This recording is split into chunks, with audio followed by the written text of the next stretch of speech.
اس کو محفوظ رکھا گیا ہے۔ لیکن جو دوسری تقسیم ہمارے ہاں معروف ہو گئی ہے وہ پاروں کی ہے۔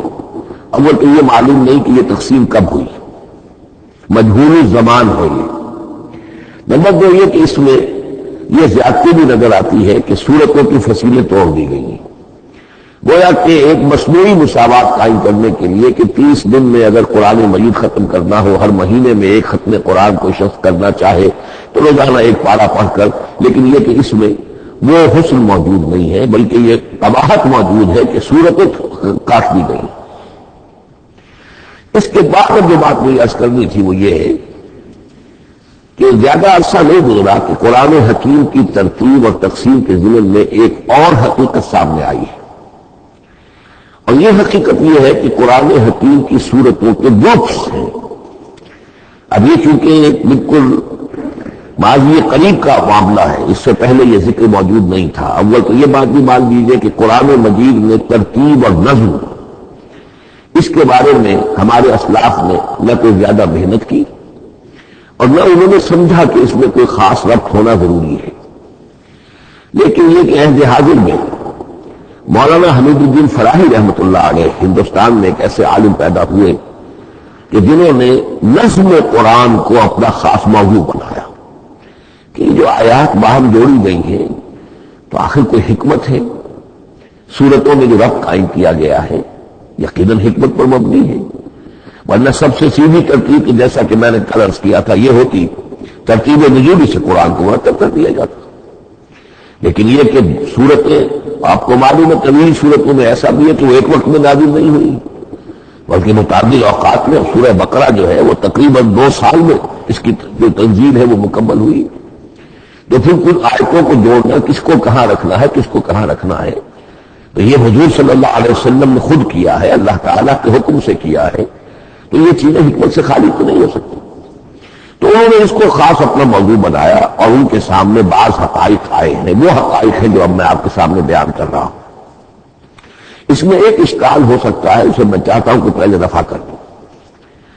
کہ یہ چیز اگر ہمارے اسلاف کی نظر میں نہیں آئی اور ان کی توجہ ادھر نہیں ہوئی تو یہ تو گویا کہ ایک بڑی مشکوک سی بات ہوگی۔ قرآن مجید کے علم کے ضمن میں گویا کہ متقدمین کے فہم پر ہمیں کچھ کام کرنا ہوگا،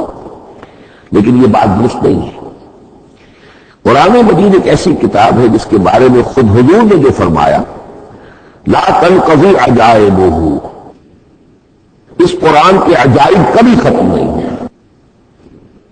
ولا یخلق عن کثرت الرد، بار بار کے پڑھنے سے اس پر کوئی پرانا پن، کوئی بوسیدگی طاری نہیں ہوگی، ولا یشبع منہ العلماء، اور کبھی اہل علم اس سے سیری محسوس نہیں کریں گے۔ تو قرآن مجید لا تنقضی عجائبہ، جیسے جیسے دنیا آگے بڑھ رہی ہے، تمدن آگے بڑھ رہا ہے، علم انسانی جو ہے مادی فزیکل سائنسز کا علم آگے بڑھ رہا ہے، قرآنی حقائق اور مبرہن ہو رہے ہیں اور واضح ہو رہے ہیں اور نکھر رہے ہیں۔ بہت سی باتیں ہمارے اسلاف کے علم میں نہیں آ سکتی تھی، اس لیے کہ ابھی انسانی معلومات کا دائرہ بہت ہی محدود تھا۔ ذوالقرنین کون تھے؟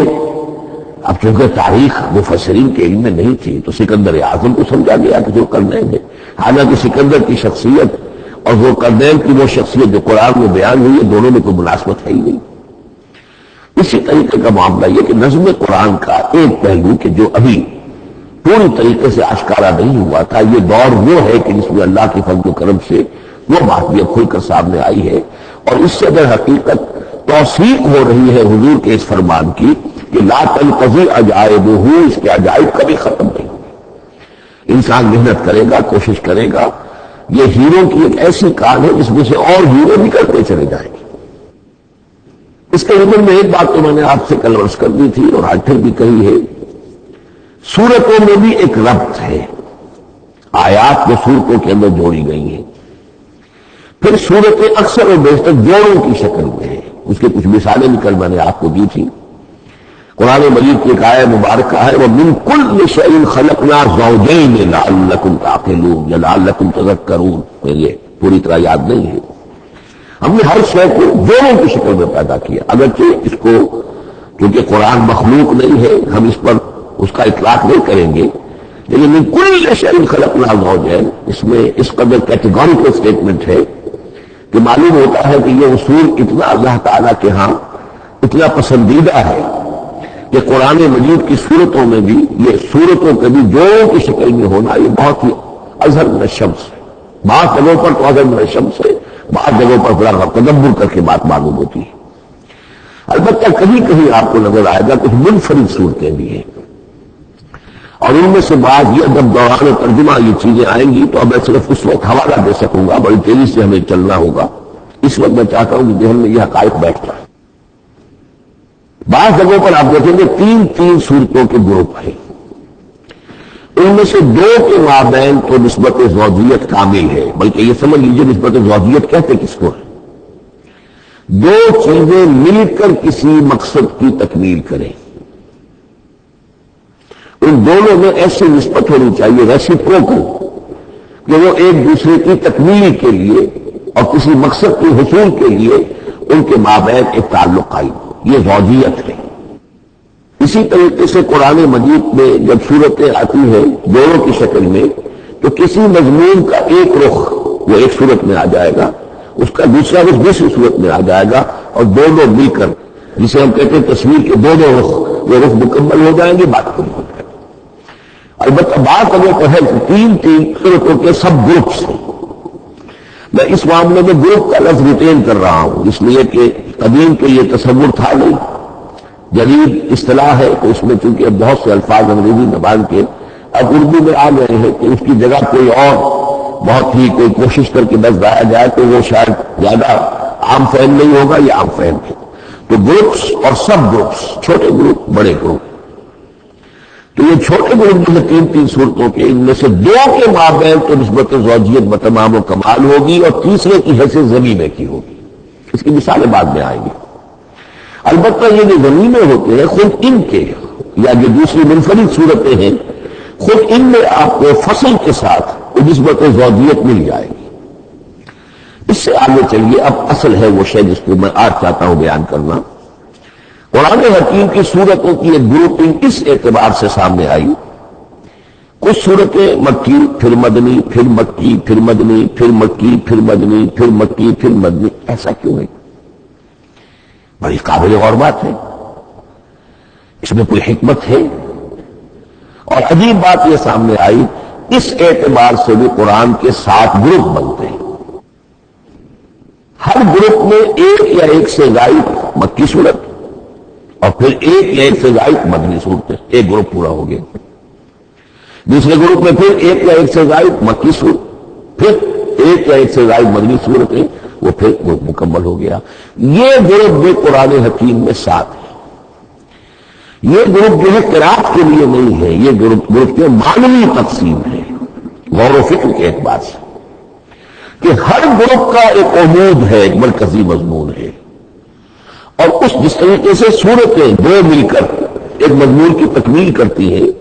اسی طرح ہر گروپ کی مکی اور مدنی صورتیں مل کر ایک بڑے مضمون کی تکمیل کرتی ہیں۔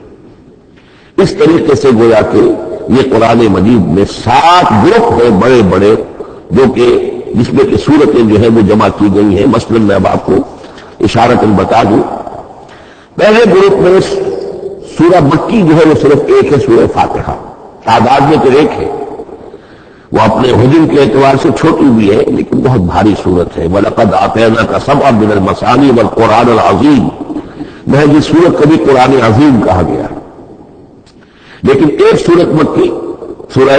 فاتحہ، پھر 4 طویل ترین صورت مدنی، بقرہ، آل عمران، نساء، مائدہ۔ دوسرے گروپ میں 2 صورتیں مکی 2 مدنی، الانعام، الاعراف مکیات، الانفال، التوبہ مدنیات۔ تیسرا گروپ چلتا ہے 14 صورتیں مسلسل چلی جا رہی ہیں مکی، سورہ یونس ہے، سورہ یونس، سورہ ہود، سورہ یوسف، سورہ رعد، سورہ ابراہیم، چلتے جائیے، سورہ حجر، سورہ نحل، سورہ بنی اسرائیل، سورہ کہف، سورہ مریم، سورہ طٰہٰ، سورہ انبیاء، سورہ حج اور سورہ مومنون، 14 صورت۔ اب آئی ایک مدنی صورت سورہ نور، یہ تیسرا گروپ مکمل ہو گیا۔ چوتھے رکوع میں بھی یہی بات آپ کو نظر آئے گی. الفرقان سے سورہ سجدہ تک 8 سورتیں مکی ہیں اور پھر ایک سورت آتی ہے سورۃ الاحزاب، وہ مدنی ہے. اب یہ جو ایک ایک سورتیں